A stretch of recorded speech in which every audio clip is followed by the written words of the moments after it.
Un cheval transporte un sac poubelle à l'hôpital. Quand ils l'ouvrent, ils sont choqués.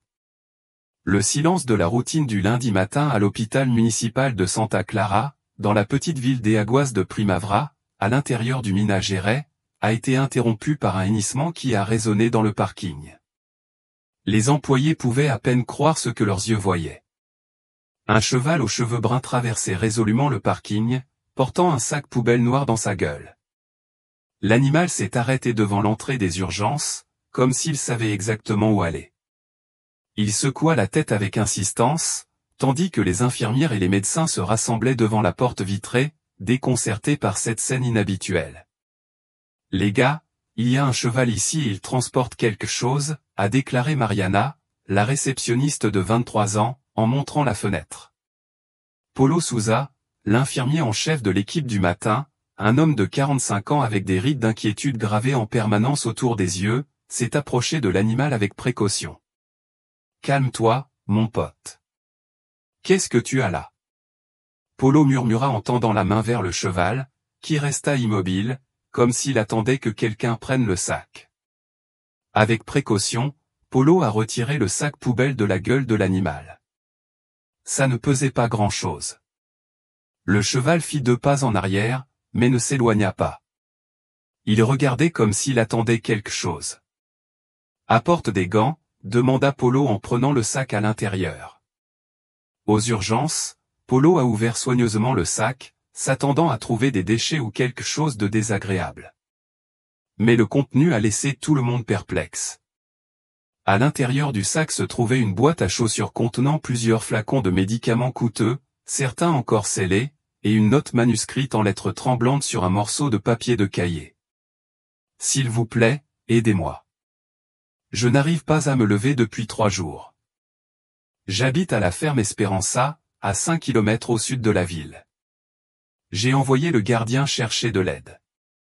Je ne supporte plus la douleur. » Signé, Dona Quesesao. Tout le monde se regarda sous le choc. « Connaissez-vous cette Dona Quesesao » a demandé le docteur Ricardo Mendes, le médecin de garde.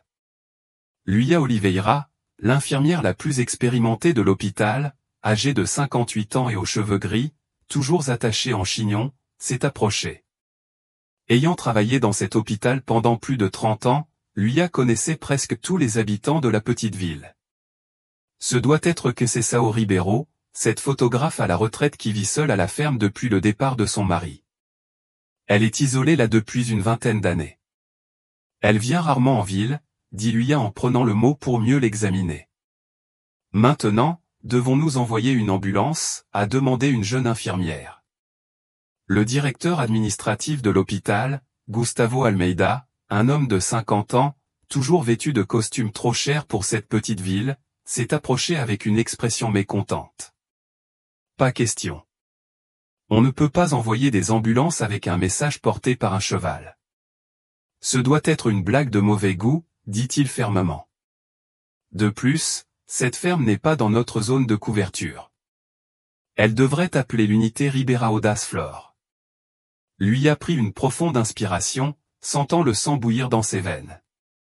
Gustavo, tu sais très bien que l'unité Ribeirão est en rénovation depuis des mois. Cette femme pourrait être en très mauvais état. Nous avons des protocoles à suivre, Luia, répondit-il en lui tournant le dos. Appelez la mairie ou les services sociaux. Ce n'est pas notre responsabilité. Le cheval est resté debout sur le parking, comme s'il attendait une réponse. Luia regarda par la fenêtre et prit une décision. Mon service se termine dans 1 heure. Je viendrai plus tard. Paul hocha la tête. Je viens avec toi. J'ai une moto, on peut y aller plus vite. Pendant ce temps, le docteur Ricardo inspectait les médicaments apportés par le cheval. Ce sont des médicaments contre la polyarthrite rhumatoïde avancée, de puissants analgésiques. Cette dame doit souffrir atrocement. 4 heures plus tard, à la fin de leur quart de travail, Luia et Paulo ont suivi le cheval, qui semblait comprendre qu'ils allaient l'aider, et ont commencé à trotter devant la moto de Paulo. L'animal connaissait le chemin comme sa poche, évitant les trous et choisissant les sentiers les plus lisses. La ferme Esperanza est apparue après un virage, une propriété qui avait connu des jours meilleurs. La maison principale, un bâtiment colonial de 2 étages, présentait des signes évidents d'usure. La peinture jaune s'écaillait, quelques tuiles manquaient au toit et le jardin, bien qu'entretenu par endroits, poussait à l'état sauvage par ailleurs. Le cheval galopa droit vers l'arrière de la maison, où une porte de cuisine était entr'ouverte. Luya et Polo le suivirent avec leurs trousses de premiers secours. Ce qu'ils ont découvert leur a brisé le cœur à tous les deux. Donna Cesao, une dame mince aux cheveux blancs et au visage ridé, était allongée sur le sol de la cuisine. Elle portait une simple chemise de nuit en coton et avait un tissu improvisé noué autour de son genou droit, taché de sang séché. À côté d'elle, un plateau avec un verre d'eau à moitié plein et quelques biscuits. Donna Cesao. Luya l'appela, s'agenouilla à côté d'elle et vérifia ses signes vitaux. Nous sommes là pour vous aider. Nous venons de l'hôpital. La vieille femme ouvrit lentement les yeux. Ils étaient coulés, mais ils brillaient encore d'une étincelle de détermination. Gardien, il l'a fait, murmura-t-elle faiblement. Je savais qu'il pouvait le faire. Oui, votre cheval est très intelligent, dit Polo en préparant un sérum pour hydrater la vieille femme. Vous êtes déshydraté et devez aller à l'hôpital. Non, s'exclama Donna Cesao avec plus de force qu'il ne semblait possible dans son état de faiblesse. Je ne peux pas laisser mes animaux. J'ai les poules, les lapins, et le gardien a besoin de moi. Vous avez besoin de soins médicaux, insista doucement Luya, au moins pendant quelques jours jusqu'à votre rétablissement. Alors qu'ils administraient les premiers soins et préparaient Donna Cesao pour le transport, Luya remarqua quelque chose qu'elle n'avait pas remarqué au premier coup d'œil. Les murs de la cuisine et du salon adjacent étaient recouverts de photographies encadrées, d'images époustouflantes de paysages, d'animaux sauvages et de scènes quotidiennes qui capturaient l'essence de la vie rurale brésilienne. Ces photos sont magnifiques, a commenté Luya, notant une image particulièrement frappante d'un arbre épais jaune sur un ciel orageux. Ils sont à moi, répondit Donna Cesao avec un léger sourire. Ou alors c'était le cas quand j'avais encore la force de sortir avec mon appareil photo. Polo, qui vérifiait la maison à la recherche de médicaments ou d'informations médicales importantes, a appelé Luya pour regarder quelque chose au bureau. Sur le mur principal étaient encadrées des coupures de journaux et de magazines. Cesao Ribeiro remporte le prix international de photographie, a déclaré l'un d'eux. Un photographe brésilien documente la vie sauvage en Amazonie, a annoncé un autre. Tu es célèbre, s'exclama Polo en retournant dans la cuisine. C'était le cas, corrigea Donna Cesao, tandis que Luya l'aidait à boire de l'eau. C'était il y a plusieurs décennies, avant que je rencontre Joao, mon mari, avant que je choisisse une vie plus simple. Pendant qu'ils attendaient l'ambulance que Polo avait appelée à la radio, Madame Cesao a raconté comment elle avait entraîné le gardien à demander de l'aide. J'ai toujours su que je serais comme ça un jour, vulnérable. John est parti il y a 20 ans, et nous n'avons pas d'enfants. J'ai appris au gardien à transmettre des messages à la ville. Nous l'avions déjà fait, lorsque j'avais besoin de provisions, mais jamais dans une situation d'urgence comme celle-ci. Lorsque l'ambulance est finalement arrivée, Gardiao a trotté à côté du véhicule jusqu'à être essoufflé. Donna Cesao, depuis la fenêtre, observait l'animal avec des larmes dans les yeux. « Est-ce qu'il va bien ?» demanda-t-il à Luya, qui lui tenait la main. « Je demanderai à Paul de revenir te nourrir. »« Ne t'inquiète pas. » À l'hôpital, Madame Cesao a été diagnostiquée avec une déshydratation sévère, une malnutrition modérée et une infection au genou causée par une coupure mal soignée. Sous le pull usé, son corps révélait les signes d'une vie consacrée au travail acharné, des nœuds dans les mains, de vieilles cicatrices et des articulations déformées par l'arthrite. Elle a besoin d'une surveillance constante, a expliqué le docteur Ricardo à Luya après les premiers examens. Cette infection aurait pu se transformer en quelque chose de très grave si vous n'y étiez pas allé. Combien de temps doit-elle rester à l'hôpital ? Demanda Luya. Au moins une semaine et ensuite tu ne pourras plus retourner vivre seul dans cette ferme isolée. Lorsque Luya entra dans la pièce pour expliquer la situation, elle trouva Donna Cesao agitée. Je dois rentrer chez moi. Mes animaux dépendent de moi, insista la vieille dame. Dona Quezesao, vous devez d'abord récupérer, expliqua patiemment Luya. Polo prend soin de ses animaux. Il a de l'expérience. Il a grandi dans une ferme. La vieille femme se détendit un peu, mais ses yeux révélaient une inquiétude plus profonde. Je n'ai pas d'argent pour rester ici. Je vis de ma petite retraite, qui suffit à peine à payer les médicaments et la nourriture. Ne vous inquiétez pas pour ça maintenant. Vous avez droit à des soins grâce au SUS. Nous trouverons une solution. Cette nuit-là, après son quart de travail, Luya n'a pas pu dormir. L'image de la vieille femme allongée sur le sol, dépendant de l'intelligence d'un cheval pour survivre, ne lui quittait pas la tête. Les photographies primées accrochées au mur, contrastant avec la situation actuelle de Dona Quezesao, racontaient une histoire de déclin qui lui brisait le cœur. Le lendemain, en arrivant à l'hôpital, Luya a trouvé le directeur Gustavo en train de parler à un homme plus jeune dans le couloir, près de la chambre de Dona Quezesao. L'étranger portait un costume bien coupé et portait une mallette en cuir coûteuse. C'était une inondation. Gustavo a appelé quand il l'a vu. Ici André Mendonça, de la Société de développement Valverde. Il est intéressé à parler avec le patient que vous avez amené hier. Luya ressentit un frisson d'inconfort. Dona Quezesao est encore en convalescence et n'est pas en état de recevoir des visites d'affaires, a-t-il répondu fermement. C'est juste une conversation informelle, expliqua André, avec un sourire qui n'atteignit pas ses yeux. Nous développons un condominium de luxe dans la région et sa propriété est, disons, stratégique pour nos projets. Je suis sûr que cela peut attendre qu'elle aille mieux, insista Luya en se plaçant entre les hommes et la porte de la chambre. Gustavo lança un regard irrité à Luya. Infirmière Oliveira, ne vous mêlez pas de choses qui ne vous concernent pas. Monsieur Mendonça est un investisseur important dans notre ville. Et Madame Quezesao est ma patiente, répondit Luya, sans reculer. J'informerai le docteur Ricardo de cette tentative de pression sur un patient vulnérable. Je suis sûr que le comité d'éthique de l'hôpital sera intéressé par cela. Les deux hommes s'éloignèrent, mais pas avant qu'André ait laissé une carte sur le bureau des infirmières. Veuillez le remettre à Madame Ribeiro quand bon vous semble. C'est une proposition très généreuse.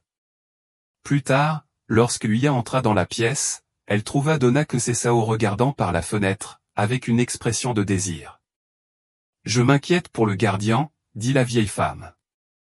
Il n'est jamais resté aussi longtemps sans me voir.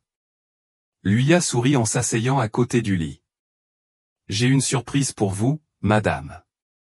Elle a montré son téléphone portable avec une vidéo que Polo avait enregistrée plus tôt. Dans celui-ci, Gardien paissait paisiblement dans le champ à côté de la maison, levant parfois la tête, comme s'il cherchait quelque chose au loin. Il attend ton retour, dit Luya. Polo va tous les jours le nourrir et surveiller les autres animaux. Les yeux de Dona Quezesao se sont remplis de larmes. C'est tout ce qui me reste. Lorsque Joao tomba malade, Gardiao était encore un poulain. Il a grandi en regardant mon mari dépérir au lit. Il semblait comprendre ce qui se passait. Après le départ de John, c'est Gardien qui m'a maintenu en vie. Cela m'a donné une raison de continuer. Chers auditeurs, si vous appréciez l'histoire, laissez un like et, surtout, abonnez-vous à la chaîne. Cela aide vraiment les personnes qui débutent.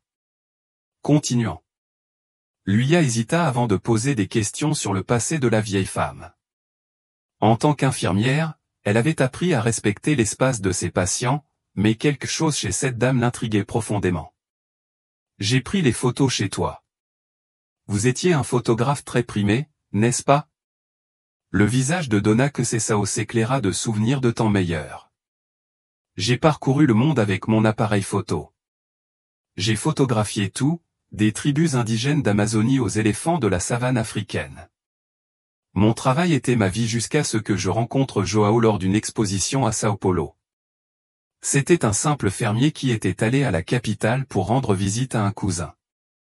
Je n'avais jamais mis les pieds dans une galerie d'art auparavant, dit-elle en riant à ce souvenir. Il a regardé une de mes photos pendant presque 1 heure. C'était l'image d'un cow-boy solitaire conduisant du bétail dans le Pantanal. Alors que je m'approchais, il m'a dit, « Vous avez capturé exactement ce que je ressens chaque jour. Nous nous sommes mariés 6 mois plus tard et je suis venu vivre à la ferme. » « Et tu as abandonné la photographie ?» demanda Luya, fasciné. « Non, pas tout de suite. J'ai continué à voyager pour certains travaux, mais moins fréquemment. Puis, John est tombé malade à cause d'un problème cardiaque. J'ai dû choisir entre ma carrière et prendre soin de lui. Ce n'était pas un choix difficile. » Luya s'est rendu compte qu'il y avait quelque chose de plus dans l'histoire, quelque chose que la vieille femme ne disait pas. Ses yeux s'égaraient parfois dans le couloir, comme si elle craignait la présence de quelqu'un. « Cet homme en costume qui était là tout à l'heure, il vous dérange ?» Donna Quesesao soupira profondément. André Mendonça, fils de Geraldo Mendonça. Sa famille essaie d'acheter ma ferme depuis des décennies. D'abord le père, maintenant le fils. Pourquoi tant d'intérêt pour votre propriété ? Ma ferme possède la seule source permanente de la région, une eau pure qui ne tarit jamais, même lors des pires sécheresses.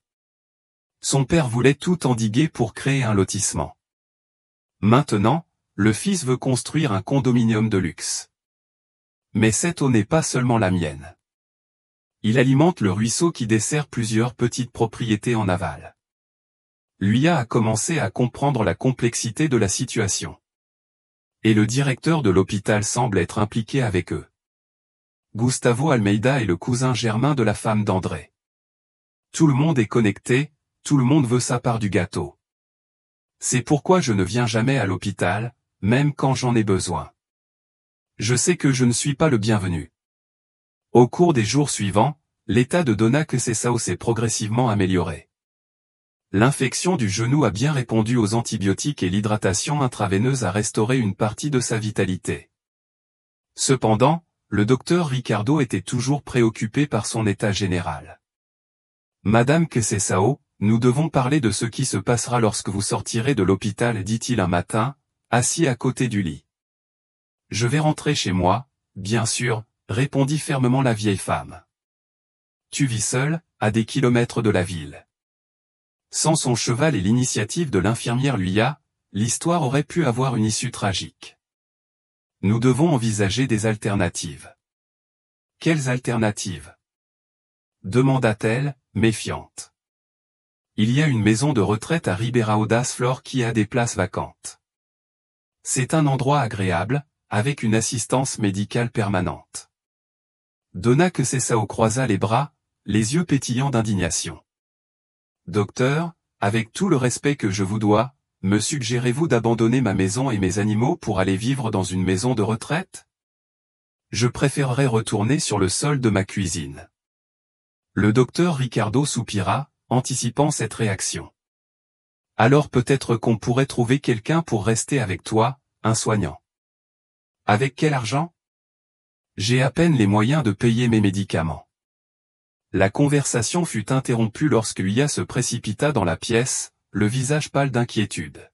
« Madame Quesesao, désolé de vous interrompre, mais je pense que vous devez le savoir. Polo vient de m'appeler de sa ferme. Le gardien a disparu. » Le cœur de la vieille femme battait la chamade sur le moniteur. « Comment ça, il a disparu ? Paul est allé le nourrir ce matin, comme d'habitude, mais il était introuvable. Il a fouillé toute la propriété. Aucun signe de lui. » Un lourd silence s'abattit sur la pièce. Le docteur Ricardo, réalisant la gravité de la situation pour sa patiente, a essayé de la calmer. « Je suis sûr qu'il viendra.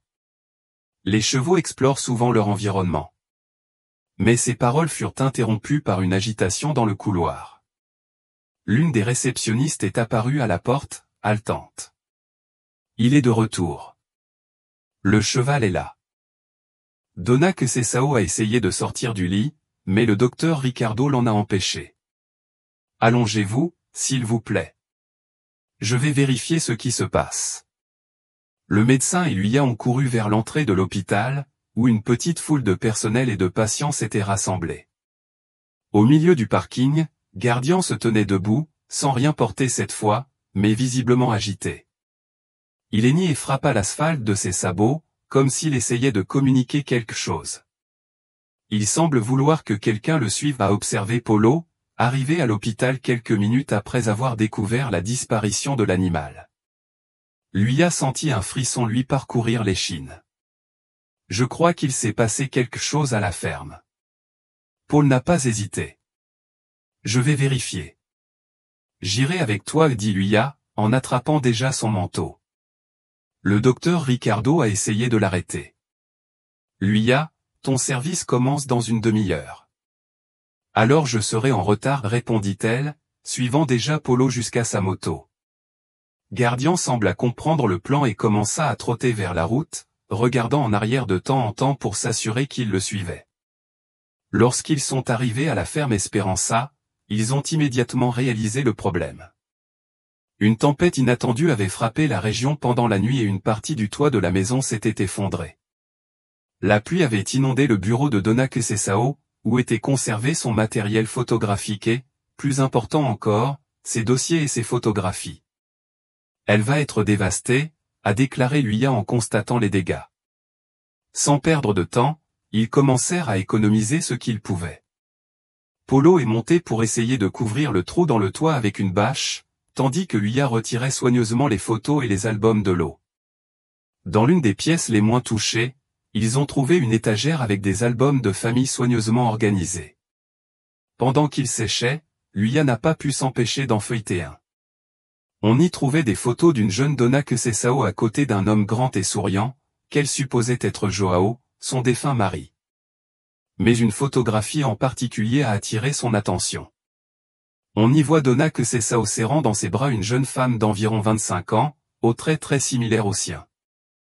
Ils ont tous deux souri à la caméra devant un bâtiment qui semblait être une université. Luya sentit des papillons dans son estomac lorsqu'elle retourna la photo et lut la note au dos. Moi et ma fille Elena, diplômée en journalisme, 1985. Ma fille? Donna Cesao avait déclaré qu'elle n'avait pas d'enfant. Intriguée, Luya a continué à feuilleter l'album, trouvant d'autres photos d'Elena à différents âges, jusqu'à ce qu'elle s'arrête simplement vers 1987. Le gardien est apparu à la porte de la chambre, hennissant doucement, comme s'il voulait attirer l'attention de Luya. Qu'est-ce que c'était, mon pote, demanda-t-elle en s'approchant de l'animal. Le cheval marchait lentement dans le couloir jusqu'à ce qu'il s'arrête devant une porte fermée, tapant du sabot sur le sol comme pour indiquer quelque chose. Luya, curieuse, ouvrit la porte, révélant une petite pièce qui avait clairement été préservée comme sanctuaire. Un lit avec un couvre-lit jaune, des posters de groupes des années 80 au mur, une bibliothèque avec de vieux livres et magazines, la chambre d'une jeune femme figée dans le temps. Sur la commode, il trouva une photo d'Elena à côté d'un jeune homme avec une dédicace au dos. À mes parents, avec tout mon amour, moi et Roberto. 1986. La tête de Luya tournait à cause des questions. Pourquoi Donna Cesao a-t-elle menti en disant qu'elle n'avait pas d'enfant? Qu'est-il arrivé à Elena? Et pourquoi cette pièce a-t-elle été conservée, comme si son occupant pouvait revenir à tout moment? À son retour à l'hôpital, Luya a trouvé Donna Cesao éveillée et anxieuse. Comment va ma maison? Et mon gardien? Luya a expliqué que le toit avait été endommagé, mais a assuré que Polo avait réussi à couvrir le trou avec une bâche et que les dégâts étaient réparables. Il n'a pas mentionné les photographies qu'il avait trouvées, ni la pièce préservée. Il était encore en train de traiter cette découverte. Gardien est incroyable, a-t-il dit à la place. Il a compris le problème et est revenu chercher de l'aide. Donna Cesao souriait avec fierté. Il a toujours été spécial. Dès son plus jeune âge, il a fait preuve d'une intelligence extraordinaire. Joao disait qu'il avait une âme humaine. Luya avait tant de questions à poser, mais elle ne savait pas comment aborder le sujet de sa fille sans paraître curieuse. Heureusement, une infirmière est venue administrer les médicaments à Donna Cesao, donnant à Luya le temps d'organiser ses pensées. Plus tard dans la journée, après les heures de visite, Luya est retournée dans la chambre de Donna Cesao avec l'album de famille qu'elle avait soigneusement séché. J'ai réussi à sauver quelques affaires de l'eau, dit-il en s'asseyant à côté du lit. Y comprit cet album. Le visage de la vieille femme pâlit lorsqu'elle reconnut le livre photo. Où as-tu trouvé ça? Sur l'étagère du couloir. Heureusement, l'eau n'y est pas arrivée. Les mains tremblantes, Donna Cesao a ouvert l'album. Ses yeux se remplirent de larmes tandis qu'elle tournait les pages, s'arrêtant sur les images de la jeune femme qui ressemblait tant à Luia. Elle s'appelait Elena, n'est-ce pas? Demanda gentiment Luia. La vieille femme leva les yeux avec surprise. Comment savez-vous? J'ai lu la dédicace au dos d'une des photos. Donna Cesao, vous m'avez dit que vous n'aviez pas d'enfant. Un long soupir s'échappa des lèvres de la vieille femme. Non, je ne le sais pas. Mais pour moi, Elena est partie depuis longtemps. Ce qui s'est passé? Donna Cesao ferma l'album et le posa sur ses genoux.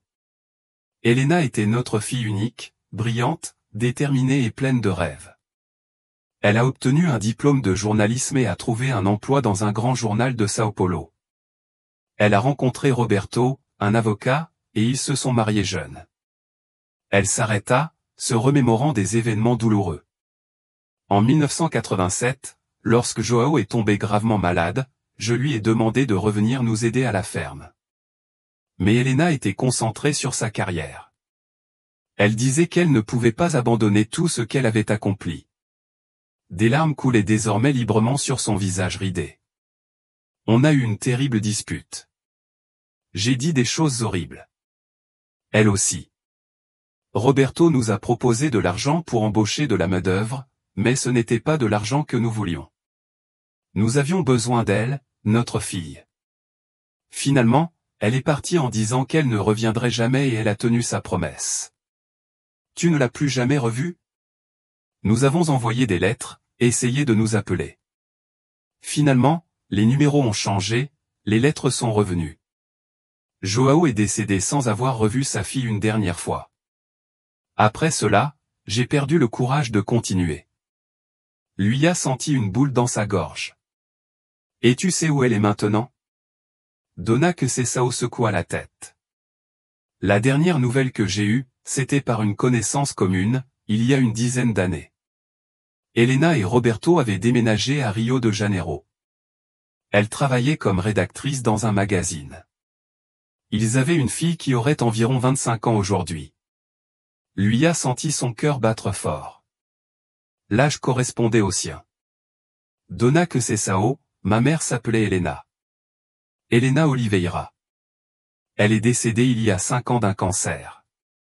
La vieille femme pâlit, les yeux fixés sur le visage de Luia, comme si elle le voyait pour la première fois. Et ton père, Roberto Oliveira, avocat. Il est décédé 3 ans avant ma mère. D'une crise cardiaque. Un lourd silence s'abattit sur la pièce tandis qu'ils réfléchissaient tous deux à la possibilité qui planait dans l'air. Elle n'a jamais parlé de moi. Demanda finalement Donna Cesao, sa voix étant presque un murmure. Maman parlait rarement du passé. Elle mentionnait seulement que ses parents étaient décédés avant ma naissance. J'ai grandi sans grands-parents. La vieille femme ferma les yeux, des larmes coulant sur son visage. C'est tellement typique de ma Elena de transformer une blessure en une histoire commode. Plus facile de dire que nous étions morts que d'expliquer ce qui s'est passé. Lui a pris la main ridée entre les siennes. Donna Cesao, il y a une possibilité. Que vous soyez ma petite fille. Ajouta la vieille femme en ouvrant les yeux pour étudier le visage de Luia. En te voyant maintenant, je n'ai aucun doute. Tu as les yeux de ton grand-père Joao et le menton têtu de ta mère. Il faudrait le confirmer, bien sûr, par un test ADN. Je saurais reconnaître le sang de mon sang, interrompit Donna Cesao, avec une certitude qui venait du plus profond de son âme. Dieu écrit parfois droit avec des lignes tordues, n'est-ce pas? Il a envoyé le gardien à l'aide et il a ramené ma petite fille. Cher auditeur, si vous appréciez l'histoire, laissez un like et, surtout, abonnez-vous à la chaîne. Cela aide vraiment les personnes qui débutent. Continuons. Les jours suivants furent un tourbillon d'émotions pour Luia et Donna Cesao. Un test ADN a confirmé ce que le cœur savait déjà, elles étaient grand-mère et petite-fille. La nouvelle s'est rapidement répandue dans le petit hôpital, suscitant des réactions mitigées. La plupart des employés ont été émus par le récit de retrouvailles offert par un cheval extraordinaire. D'autres, comme le réalisateur Gustavo, semblaient mal à l'aise. J'espère que cela n'affectera pas votre jugement professionnel, infirmière Oliveira, commenta Théil froidement en croisant Luya dans le couloir. Ta grand-mère ne peut toujours pas vivre seule. J'en suis consciente, directeur, répondit Luya, gardant son sang-froid. Nous sommes en train d'élaborer un plan, et c'est effectivement ce qu'ils ont fait. Luya avait commencé à réorganiser sa vie pour s'adapter à sa nouvelle grand-mère. Son appartement était trop petit pour eux deux, mais l'idée de laisser Dona Cesao aller dans une maison de retraite était impensable. La ferme, bien que endommagée, était toujours une option viable s'il pouvait effectuer les réparations nécessaires. Je peux te rendre visite le week-end, suggéra Luya, tandis qu'elle discutait des possibilités dans la chambre d'hôpital. Et nous avons embauché quelqu'un du coin pour rester avec vous pendant la semaine. Dona Cesao secoua la tête. Ça coûterait cher, ma chère. Et j'ai vu comment tu regardes cette maison. Ce n'est pas le genre d'endroit où une jeune femme comme toi voudrait vivre. C'était vrai. Luya aimait son travail à l'hôpital, ses amis en ville, son petit mais confortable appartement. Déménager dans une ferme isolée et délabrée, sans internet adéquat et loin de tout, n'était pas dans ses plans. Nous trouverons une solution, dit-il, essayant de paraître plus confiant qu'il ne l'était. Ce soir-là, Polo a suggéré une idée lors d'un dîner à la cafétéria près de l'hôpital. Et s'il vendait une partie du terrain? Combien d'acres la ferme compte-t-elle? 25, d'après ce que ma grand-mère m'a dit, répondit Luya, toujours surprise d'utiliser le terme grand-mère.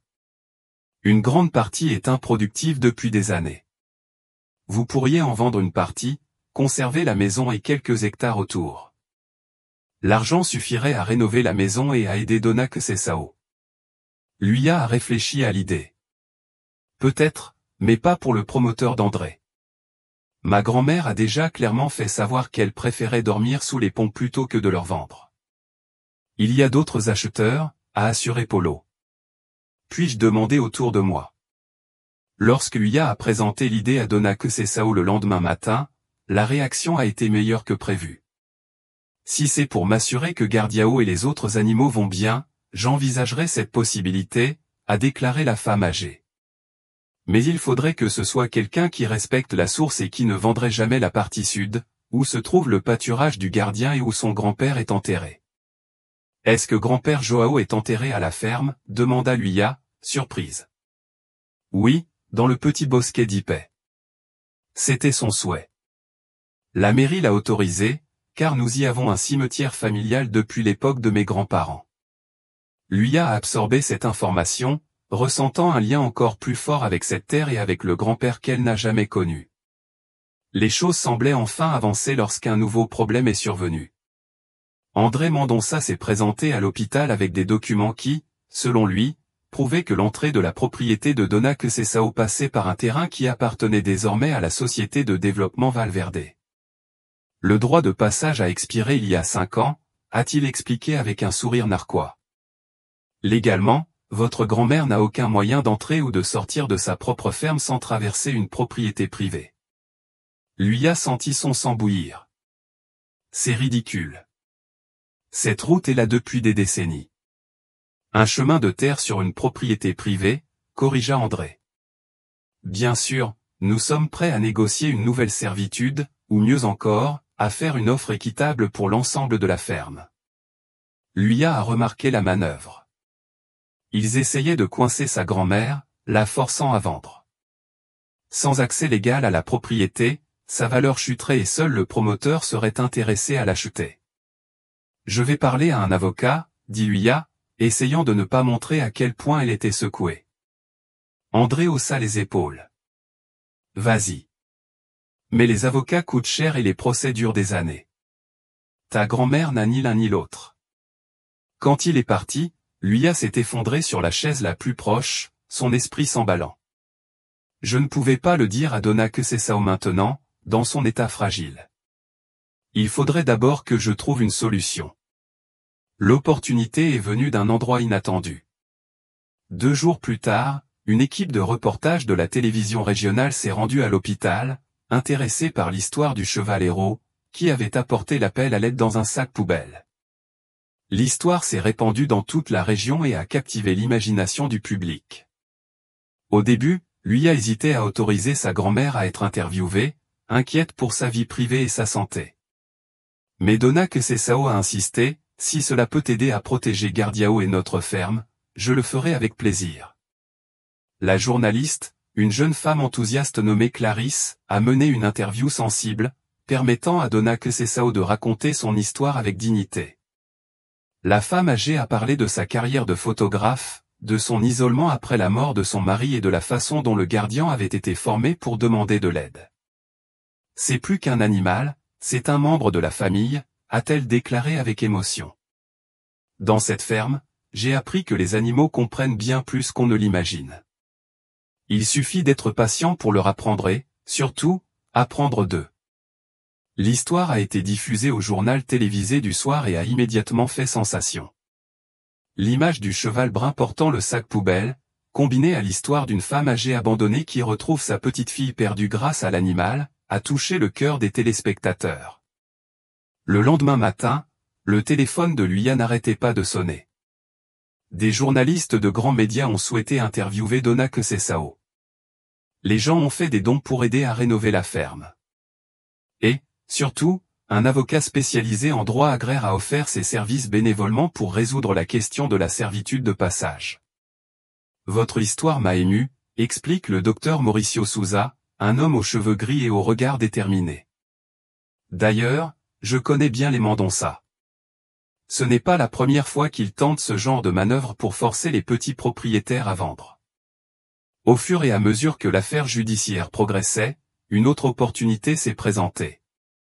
L'une des anciennes collègues de Donna Quezesao, une conservatrice d'art nommée Regina Torres, a vu le rapport et a pris contact avec elle. Quezesao était l'une des photographes les plus brillantes de sa génération, explique-t-elle. Luya a abandonné sa carrière à son apogée, laissant tout le monde confus. Si elle possède encore des négatifs et des tirages originaux, ils pourraient valoir une fortune. Luya se souvenait du matériel photographique et des dossiers dans le bureau inondé. Nous avons réussi à sauver la plupart des choses de l'eau, les centaines de négatifs, les photos encadrées, le matériel. J'adorerais voir ce matériel, a déclaré Regina avec enthousiasme. Il pourrait y avoir un risque d'exposition rétrospective. Les collectionneurs paieraient très cher pour des estampes originales de Quezesao Ribeiro, en particulier celles qui n'ont pas encore été publiées. Lorsque Luya a parlé de cette possibilité à sa grand-mère, la réaction a été mitigée. Ces photos sont d'une autre vie, dit pensivement Donna Quezesao. J'ai toujours pensé qu'il mourrait avec moi, avec les souvenirs qu'il porte. Mais il pourrait être un héritage, grand-mère, et il nous aiderait financièrement. La vieille femme resta silencieuse un instant, réfléchissant. Sais-tu pourquoi j'ai arrêté de prendre des photos? Non. Ce n'était pas seulement pour John ou Elena. C'est parce que j'ai réalisé que je passais tellement de temps à immortaliser la vie à travers mon objectif que j'en oubliais de la vivre. J'ai passé des années à documenter la beauté du monde pour les autres, tandis que ma propre famille s'effondrait. Luya lui tenait la main. Maintenant, ça peut être différent. Tu peux utiliser ton talent pour reconstruire, pas pour fuir. Un lent sourire se forma sur les lèvres de Donna Quezesao. Tu as la sagesse de ton grand-père, tu sais? Il disait quelque chose comme ça. Pendant que Donna Quezesao poursuivait sa convalescence à l'hôpital, Luya et Polo travaillaient dur à la ferme. Avec l'aide de quelques bénévoles inspirés par le reportage télévisé, ils ont pu réparer correctement le toit et commencer à nettoyer et à organiser les affaires de la femme âgée. Au cours de ce processus, Luya a découvert davantage de choses sur sa mère. Il a trouvé des cahiers d'école, des cartes d'anniversaire faites à la main, des photos d'Elena à différents âges. C'était comme rencontrer une version de sa mère qu'elle n'avait jamais vue auparavant, jeune, insouciante, aimée de ses parents. Elle était capricieuse depuis qu'elle était enfant, a déclaré Madame Kcesao, en examinant une photo d'Elena à l'âge de 10 ans avec une expression maussade. Têtue comme une mule, tout comme son père. J'ai hérité de ce rôle, a admis Luya en riant. Maman a toujours dit que j'étais trop têtue pour mon propre bien. Chaque histoire, chaque souvenir partagé a contribué à combler les lacunes de la vie de Luya. Derrière la colère et le ressentiment qui avaient séparé sa mère de ses grands-parents se cachait un amour profond et véritable. Les lettres non envoyées que Donna Kcesao conservait dans une boîte en bois en étaient la preuve, toutes adressées à Elena, exprimant regret et nostalgie. Regina Torres, la conservatrice, a visité la ferme pour évaluer la collection photographique et a été impressionnée. C'est un trésor national, Kcesao, a-t-elle déclaré en examinant attentivement les négatifs. Ces photographies de l'Amazonie dans les années 1970, avant la déforestation à grande échelle, sont des documents historiques inestimables. Elle a proposé une exposition rétrospective dans la galerie d'art la plus prestigieuse de Sao Paulo, avec la vente de tirages limités et authentifiés. L'avance offerte serait suffisante pour commencer les rénovations les plus urgentes de la ferme et assurer des soins adéquats à Donna Kcesao. Je ne fais pas de charité, a assuré Regina. C'est un investissement. Vos œuvres ont pris beaucoup de valeur au fil du temps, surtout maintenant que les questions environnementales sont au cœur des débats. Pendant ce temps, le docteur Mauricio avançait dans le dossier du droit de passage. Il a estimé que la demande d'André Mendonça comportait des vices juridiques. Le chemin qui donnait accès à la ferme était en fait un chemin public municipal établi il y a plus de 50 ans par décret. Il bluffait, a expliqué l'avocat. Il comptait sur le fait qu'une femme âgée, malade et sans ressources, ne vérifierait pas la légalité de la réclamation. La nouvelle a apporté du soulagement à Luya et Donna Kcesao, mais elles savaient toutes deux que les Mendonça n'abandonneraient pas facilement. Leur intérêt pour la source était trop grand. Le jour où Madame Kcesao a finalement été libérée, après presque 3 semaines d'hospitalisation, Gardiao attendait sur le parking comme s'il savait exactement quand son propriétaire reviendrait. Les retrouvailles ont ému tous ceux qui les ont regardés. La vieille femme, encore faible mais déterminée, marchait lentement vers l'animal avec l'aide de Luya et Polo. « Mon héros », murmura-t-elle en serrant le cou du cheval, qui hennit doucement en réponse. Le moment a été capturé par les photographes accompagnant l'équipe de reportage télévisé, qui revenait pour un segment de l'histoire. L'image de la femme âgée et fragile, serrant dans ses bras l'imposant cheval brun, est devenue un symbole de résilience et du lien particulier entre les humains et les animaux. Le retour à la ferme fut doux amer. D'un côté, Donna Kcesao était heureuse d'être enfin à la maison, entourée de ses biens et de ses souvenirs. D'un autre côté, la maison semblait différente maintenant, plus petite en quelque sorte, plus délabrée que dans ses souvenirs. C'est un peu effrayant, n'est-ce pas, il a commenté à Luya en regardant les murs qui s'écaillaient et le sol irrégulier. Comme tout semble si fragile quand on revient avec un regard neuf. Luya comprenait ce sentiment. Au cours des dernières semaines, la ferme était également devenue une partie de sa vie. Chaque poutre cassée, chaque tuile manquante, chaque planche détachée l'inquiétait. Maintenant que sa grand-mère était de retour.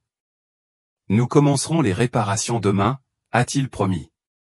Paul a déjà trouvé un menuisier en ville qui peut nous aider. Donna Kcesao hocha la tête, mais ses yeux révélaient des doutes. La réalité de leur situation financière était inquiétante. L'argent pour l'exposition de photographies n'était pas encore arrivé et les coûts de rénovation seraient élevés. Ce soir-là, installé dans le salon de la vieille maison, Luya présenta une idée qui mûrissait, et si nous transformions une partie de la ferme en une auberge rurale, quelque chose de simple et d'accueillant? Nous pourrions profiter de la beauté naturelle, de la source, et peut-être même proposer des balades à cheval. Donna Kcesao a examiné la proposition en silence. Des gens étranges dans mon pays. Je ne sais pas si j'aime l'idée. Il n'y en aurait pas trop à la fois. Et nous pourrions sélectionner des familles avec enfants, des couples en quête de tranquillité, des personnes respectueuses de la nature. Et qui s'occuperait de tout ça? Tu travailles à l'hôpital? Lui a pris une profonde inspiration. Il était temps de partager la décision que j'avais prise. J'ai demandé une mutation au centre de santé de Ribeirão das Flores. C'est plus près d'ici et ils ont besoin d'infirmières. Le salaire est moins élevé, mais avec ce que nous gagnons à l'auberge et vos photos, nous pouvons nous en sortir. Les yeux de Dona Conceição s'écarquillèrent. Ferais-tu ça pour moi? Abandonnerais-tu ton travail en ville? Pas seulement pour toi, grand-mère, pour moi aussi.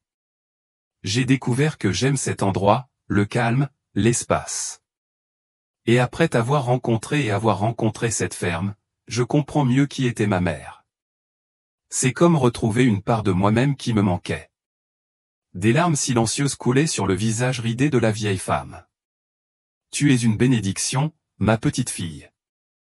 Une bénédiction que je ne mérite pas après avoir été si longtemps loin de ta mère.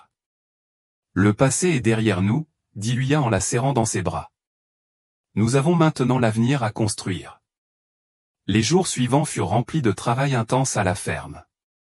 Avec le menuisier engagé et quelques bénévoles de la ville, ils ont commencé les réparations les plus urgentes. Les nouvelles concernant Gardian, le cheval héros, ont continué d'attirer l'attention et certaines personnes se sont présentées juste pour rencontrer l'animal et prendre des photos. C'était une de ces visites inattendues qui apportait un nouvel espoir. Un professeur vétérinaire de l'université d'État, impressionné par l'histoire de Gardião, a proposé un partenariat. Nous développons un programme d'écothérapie pour les enfants ayant des besoins spéciaux, explique le docteur Marcos Vieira.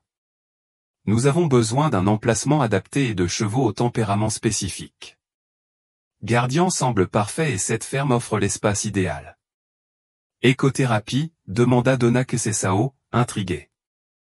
C'est une méthode thérapeutique qui utilise les chevaux pour le développement physique, psychologique et social. Les résultats sont impressionnants, notamment chez les enfants autistes ou atteints de paralysie cérébrale. L'idée a immédiatement trouvé un écho auprès de Dona Conceição. Utiliser Gardian pour aider les enfants semblait être un objectif noble pour l'animal qui lui avait sauvé la vie. Et comment fonctionnerait ce partenariat? L'université pourrait investir dans l'aménagement d'une partie de la ferme, la construction d'un manège couvert et d'écuries adaptées. Nous paierions un loyer mensuel pour l'utilisation de l'espace et la participation de Gardian au programme. Vous et votre petite fille pourriez bénéficier d'une formation pour participer aux séances, si vous le souhaitez. Luia et Dona Conceição échangèrent des regards pleins d'espoir. C'était une proposition qui résolvait plusieurs problèmes à la fois. Cela générerait un revenu stable, permettrait à la ferme de rester intacte et donnerait au lieu un but au-delà de la simple subsistance. Nous devons réfléchir, dit Luia avec prudence. Vérifier les détails, consulter notre avocat. Bien sûr, acquiesça le professeur. Nous en sommes au début du processus de sélection du site. Je pourrai revenir la semaine prochaine avec la proposition officielle et répondre à vos questions. Lorsqu'il partit, la grand-mère et la petite-fille s'assirent sur le porche, regardant Gardian paître paisiblement dans le champ. Qu'en penses-tu? Demanda Luia. Dona Conceição sourit, un sourire sincère qui illumina son visage ridé. Je pense que Gardian aurait apprécié. Il a toujours été un cheval qui semblait aspirer à un but plus noble. Tu as raison. Ce cheval est trop spécial pour rester brouté toute la journée. La vieille femme prit une grande inspiration de l'air frais de la ferme. Vous savez, quand João est parti et qu'Helena a déménagé, j'ai pensé que ma vie était finie, que j'attendais juste mon heure pour m'occuper de ces animaux. Mais il semble que Dieu avait d'autres plans pour moi. Pour nous. Corrigea Luia en serrant la main de sa grand-mère. L'exposition photographique de Dona Conceição a été inaugurée 2 mois plus tard, avec un grand succès. L'histoire de la photographe qui a abandonné sa carrière au sommet de sa gloire pour vivre une vie simple, pour être redécouverte des décennies plus tard grâce à un cheval extraordinaire, a captivé l'imagination du public et des critiques. Plusieurs photographies ont été vendues lors de la soirée d'ouverture, générant suffisamment d'argent pour financer la rénovation complète de la maison et des écuries. Regina Torres, la commissaire, prévoyait déjà de présenter l'exposition dans d'autres capitales et même à l'étranger. Ta grand-mère est un phénomène, dit-elle à Luia lors de l'investiture. votre histoire et vos images touchent les gens d'une manière que peu d'artistes peuvent faire. Le projet d'écothérapie de l'université a été approuvé et les travaux d'adaptation d'une partie de la ferme ont commencé. Guardian a subi une évaluation avec des experts en comportement équin et s'est avéré exceptionnellement apte à travailler avec des enfants ayant des besoins spéciaux. Il a une sensibilité commune, a expliqué le spécialiste.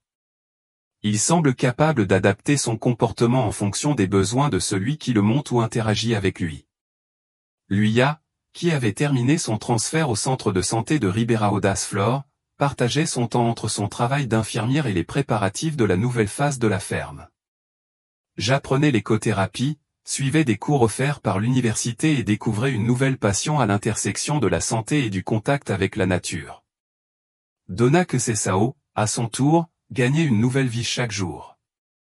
Sous la garde de sa petite fille et avec l'espoir d'un avenir prometteur pour sa propriété, il retrouva peu à peu sa santé et sa vitalité. Il a même recommencé à prendre des photos, en utilisant un appareil photo numérique que lui avait donné, documentant la transformation de la ferme et, surtout, Guardião dans ses moments de liberté. Je n'aurais jamais pensé ressentir à nouveau cette joie, avoua la vieille femme un après-midi, tandis qu'elles examinaient ensemble les nouvelles photographies, de capturer un moment et de le transformer en quelque chose d'éternel. La notoriété grandissante du Guardião et de la Fazenda Esperança a profondément irrité André Mendonça et son promoteur.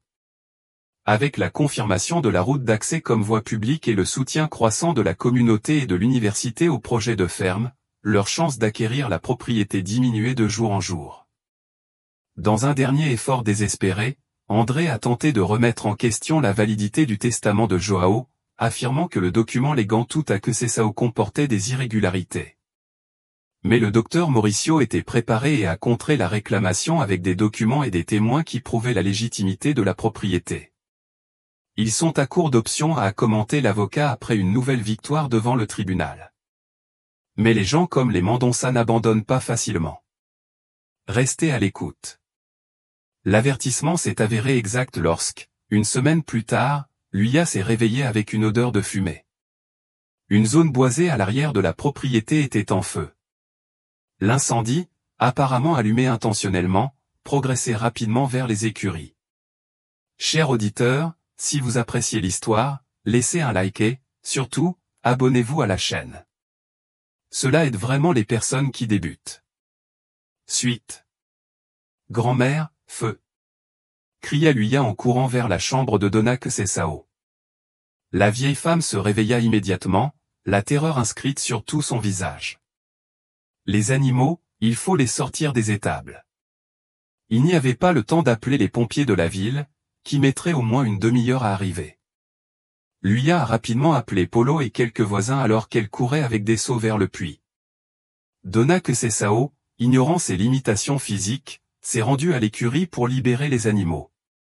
Guardian était déjà agité, hennissant et frappant ses sabots contre la porte de son écurie. « Calme-toi, ma chère », murmura la vieille femme en ouvrant le loquet avec des doigts tremblants. « Sortons-vous tous d'ici. » Un à un, ils libérèrent les 3 chevaux, les chèvres et les lapins qui se trouvaient dans l'écurie. Les animaux, sentant le danger, s'enfuirent des flammes, vers le pâturage le plus éloigné. Le gardien, cependant, ne s'est pas enfui. Il resta à côté de Dona Conceição, comme s'il voulait la protéger. Polo est arrivé avec quelques voisins, apportant plus de seaux et une petite pompe à eau qu'il a réussi à emprunter. Les pompiers sont en route, mais ils ne seront pas là avant un certain temps, a-t-il crié par-dessus le crépitement des flammes qui approchaient. Nous devons créer une ligne de défense autour de la maison et de l'écurie. Travaillant frénétiquement, ils formaient une chaîne humaine pour faire passer des seaux d'eau entre le puits et la ligne de feu. Dona Conceição, malgré les protestations de Luia, a insisté pour participer, en pompant l'eau du puits avec une force qui ne semblait pas possible pour son âge et sa condition physique. La fumée rendait la respiration difficile et la chaleur intense les obligeait à se retirer constamment. Alors qu'il semblait qu'ils allaient perdre la bataille, Guardian hennit soudainement bruyamment et commença à courir en rond, comme s'il voulait montrer quelque chose. « Qu'est-ce qu'il essaie de dire ?» demanda l'un des voisins, confus. Paul observa le cheval un instant et comprit alors. Le printemps. Il montre du doigt la source. Il y a un tuyau là-bas que nous utilisons pour remplir les fontaines à eau. Peut-on l'utiliser contre le feu? Courant après le cheval, Polo et deux voisins atteignirent la petite source qui jaillissait d'un rocher au fond de la propriété. Le tuyau était là et la pression naturelle de l'eau était étonnamment forte. Grâce à ce nouveau moyen, ils ont finalement pu contenir la propagation des flammes, protégeant la maison et les structures principales jusqu'à l'arrivée des pompiers qui ont fini d'éteindre l'incendie. Une fois la situation sous contrôle, Luya trouva sa grand-mère assise sur le porche, épuisée mais avec un air déterminé sur son visage. Ce n'était pas un hasard, dit Donna Kesesao d'une voix ferme. Quelqu'un voulait nous faire peur, nous forcer à partir. Je le pense aussi, acquiesça Luya en s'asseyant à côté de lui. Je parlerai à la police. Ils ne trouveront aucune preuve, soupira la vieille femme. Les gens comme les Mendonça savent comment dissimuler leurs actes. À ce moment-là, une voiture inconnue est entrée dans la propriété. C'était un journaliste qui avait déjà couvert l'histoire du gardien et qui, après avoir entendu parler de l'incendie à la radio des pompiers, est venu vérifier la situation. Donna Kesesao, quel soulagement de voir que vous allez bien, s'exclama-t-il en s'approchant avec son appareil photo. Pouvons-nous faire une interview sur ce qui s'est passé? Luya était sur le point de refuser, inquiète de l'état de sa grand-mère après la frayeur, lorsque la vieille femme hocha fermement la tête. Oui, jeune homme, je veux parler. Le public doit savoir ce qui se passe ici. Avec une clarté et une éloquence qui ont surpris même sa petite-fille, Madame Kesesao a décrit non seulement l'incendie de ce matin-là, mais toute la saga de harcèlement et de pression qu'elle avait subie pour vendre sa propriété. Il a mentionné la source, une ressource naturelle inestimable que le promoteur souhaitait contrôler, et les projets de transformation de la ferme en centre d'écothérapie pour enfants spéciaux. Ils ne nous intimideront pas, déclara-t-elle, Guardian se tenant majestueusement à ses côtés. Cette terre a désormais un but plus grand. Ce n'est pas seulement le mien ou celui de ma petite-fille. Il appartient à chacun de bénéficier du travail avec ces animaux extraordinaires. L'interview, diffusée au journal télévisé du soir, a suscité l'indignation du public. Des messages de soutien sont venus de tous les côtés. Des bénévoles sont arrivés le lendemain pour aider à nettoyer et à récupérer la zone brûlée. Une société de sécurité a proposé d'installer gratuitement des caméras de surveillance.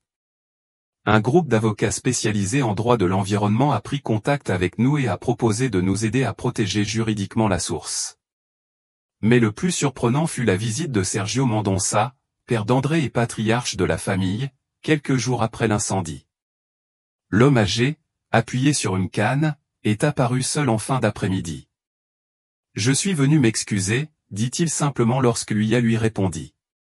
Donna Kesesao, qui se reposait dans le salon, s'est levée lorsqu'elle a entendu la voix familière. Sergio Mendonça à ma porte. Quelle surprise! Commenta-t-elle, son ton révélant que ce n'était pas une agréable surprise. Kesesao le salua d'un signe de tête. On peut parler? À contre-cœur, Donna Kesesao lui permit d'entrer et de s'asseoir dans le salon. Luya resta à proximité, méfiante quant aux intentions du visiteur. J'ai vu le rapport, commença-t-il en regardant autour de lui comme s'il évaluait les lieux. Je n'ai pas approuvé ce qu'ils ont fait. Le feu, je veux dire. Et qui l'a fait, Sergio? A demandé directement Madame Kesesao. L'homme a eu la décence de paraître embarrassé. Je n'ai aucune preuve, mais je soupçonne mon fils. Il est obsédé par cette propriété, plus que ce qui serait raisonnable pour une simple entreprise. Pourquoi? Demanda Luya. Il y a d'autres terrains disponibles dans la région. Sergio hésita avant de répondre. Parce que tout cela lui est personnel. Pour moi aussi, ça a duré longtemps. Donna Kesesao se pencha en avant, les yeux fixés sur sa vieille rivale. Les gars, votre mari Joao était le cousin germain de ma défunte épouse. Quand il a choisi de t'épouser au lieu de vendre la ferme à notre famille comme nous l'avions prévu, eh bien, cela a été considéré comme une trahison. Alors c'est tout?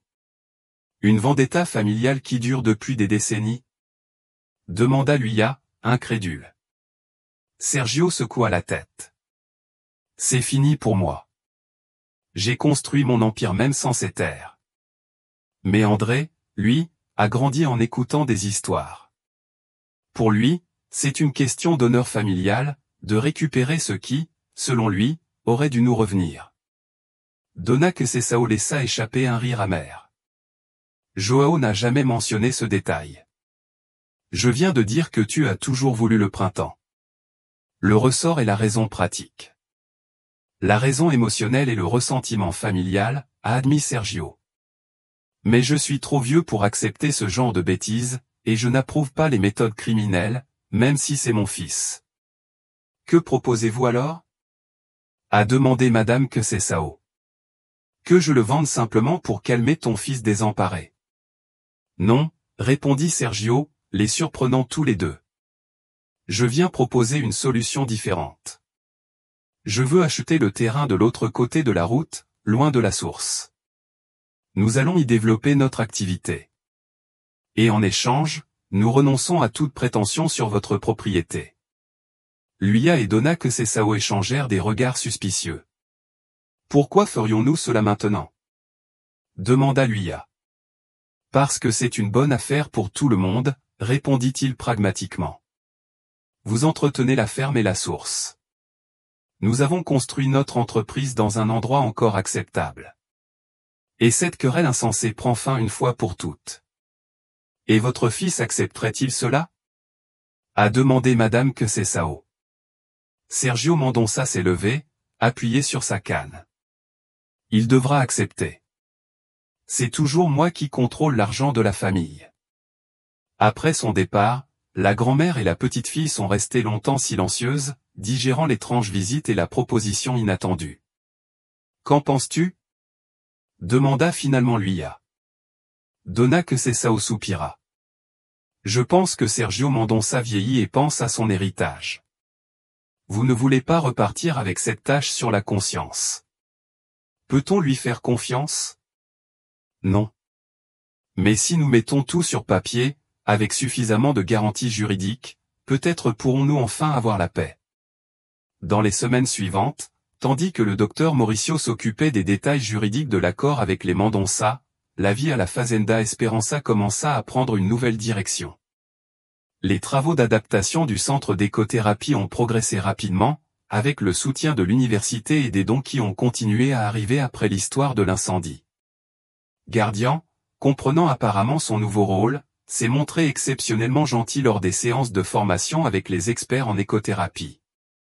L'animal, qui avait fait preuve de tant d'intelligence pour demander de l'aide, révélait désormais une sensibilité particulière avec les enfants.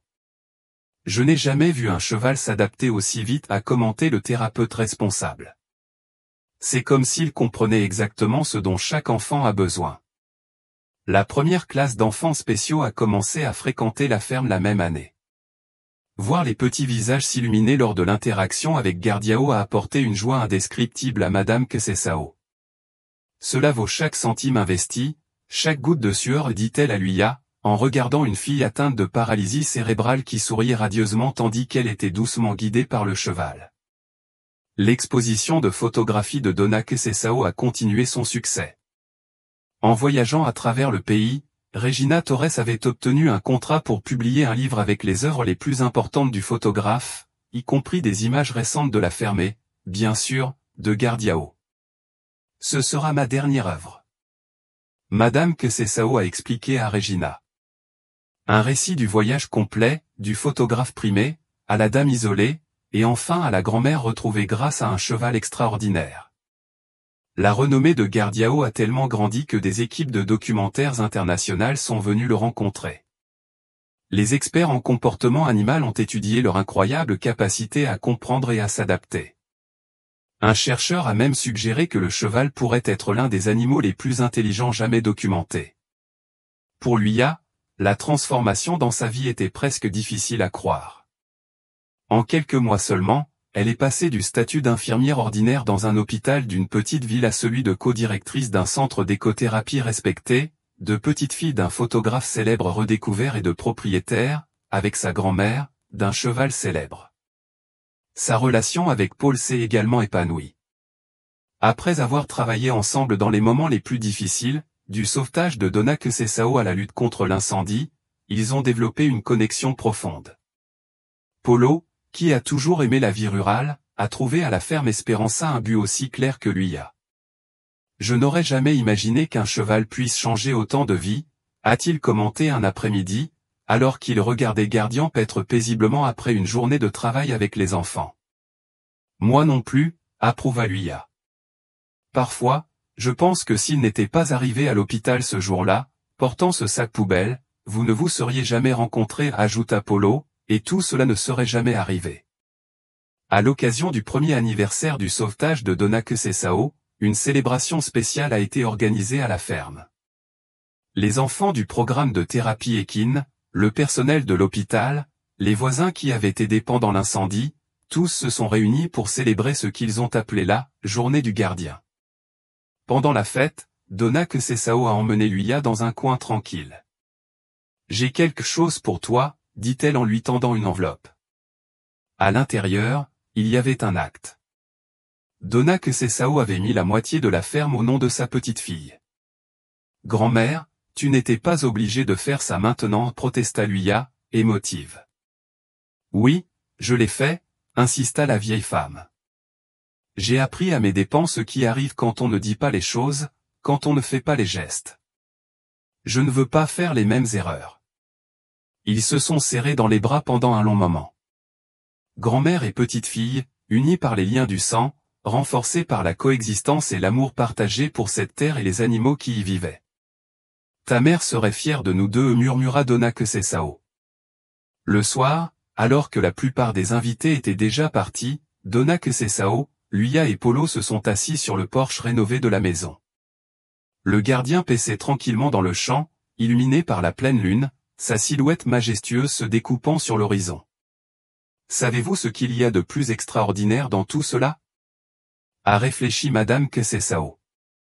Ce n'étaient pas mes photos célèbres, ni mon passé, ni même nos retrouvailles.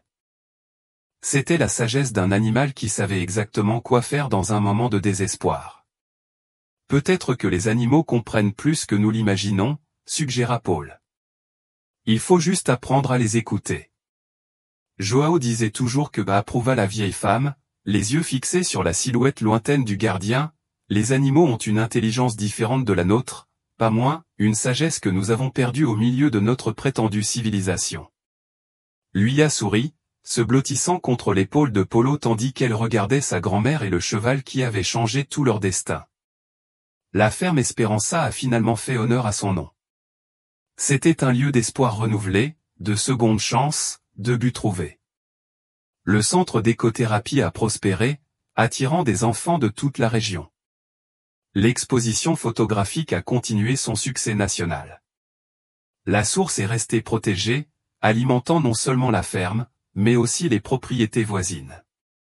Et Gardian, le héros de tout cela, continuait sa routine quotidienne, apparemment inconscient de sa propre importance, mais toujours attentif, toujours présent. L'année suivante, à mesure que le programme d'écothérapie prenait de l'ampleur, de nouvelles installations furent construites à la ferme, une arène couverte plus grande, des écuries modernes et même une petite clinique vétérinaire. L'université, impressionnée par les résultats, a augmenté son investissement et élargi le partenariat.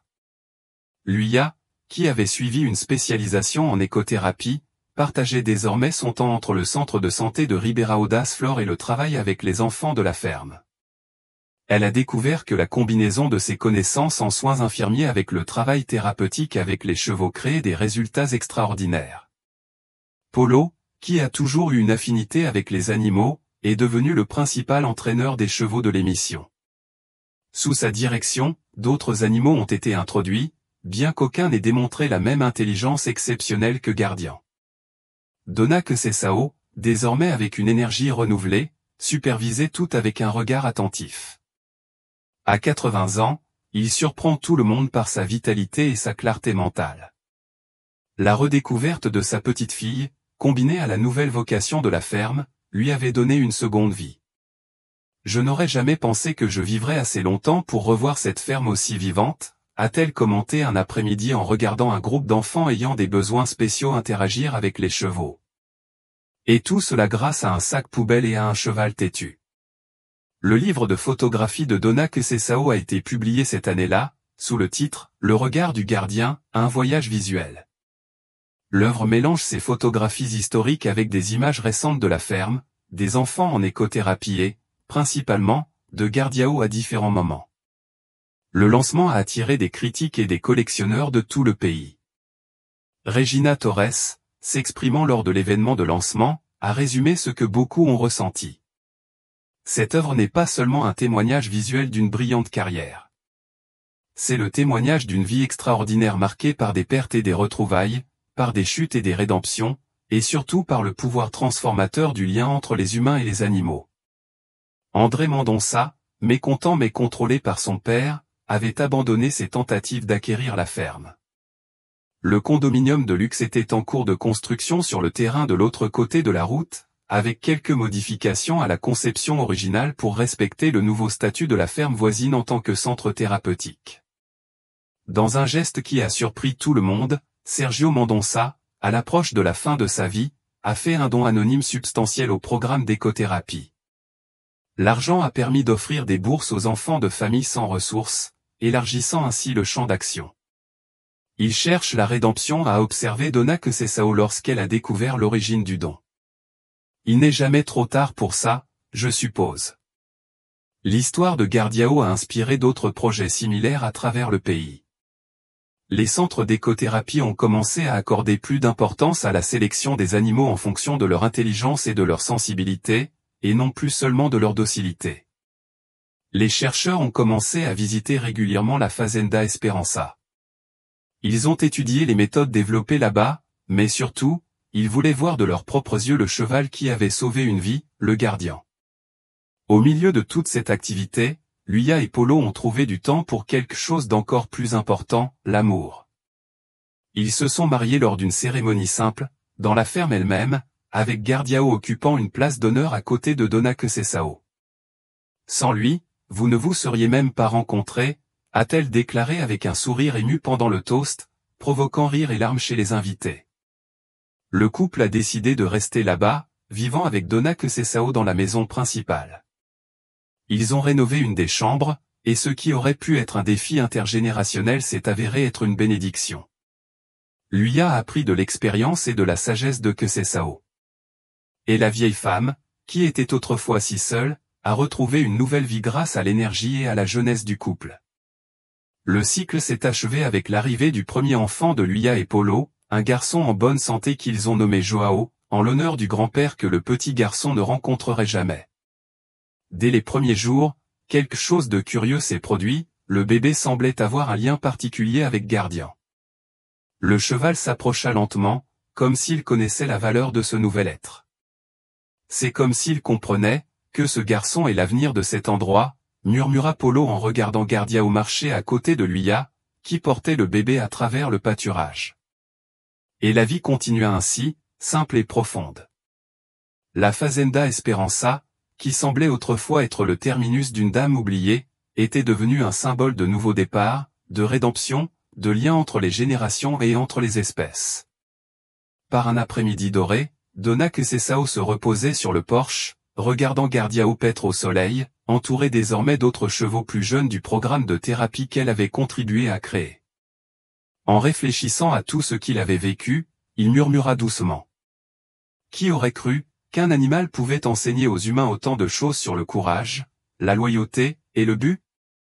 Comme s'il comprenait qu'il parlait de lui, Gardien leva la tête et regarda en direction de la maison. Pendant un instant, l'homme et l'animal, la mémoire et le présent, échangèrent un regard qui disait tout sans rien dire. Avec un doux hennissement, presque une salutation, il retourna paître. Et ainsi se termine cette histoire. Mais qu'en est-il de vous? Avez-vous déjà vécu quelque chose comme ça? Avez-vous déjà vu un animal changer une vie? Partagez dans les commentaires. Votre expérience peut inspirer les autres. Si cette histoire vous a touché le cœur, laissez votre like, abonnez-vous à la chaîne et activez la cloche pour ne pas manquer les prochaines histoires passionnantes que nous raconterons ici.